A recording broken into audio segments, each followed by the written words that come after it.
My name is Reverend Anthony Evans, and I'm president of the National Black Church Initiative. And it is a coalition of 34,000 African American churches. And the purpose of that coalition is to deal with health disparities and disparities in a lot of areas, such as financial literacy, education. Our financial literacy has one purpose. We want every African American family over the next 7 years to save 1 year's salary.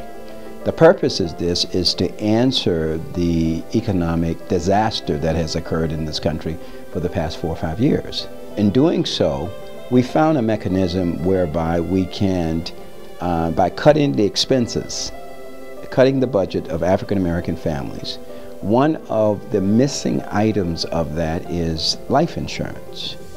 And so if you cut your budget from, if you're spending $1,000 and you cut it down to $800, you have $200 left. So the question comes down to the point of you can save that. Remember, we're doing savings, we're preaching savings, but we also say strategically buying wealth building tools.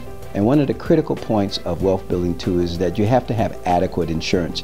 When we did our financial literacy program, we looked at a number of items that African Americans were engaged in. And one of the areas is that investments, there's very little in it, any activities their way.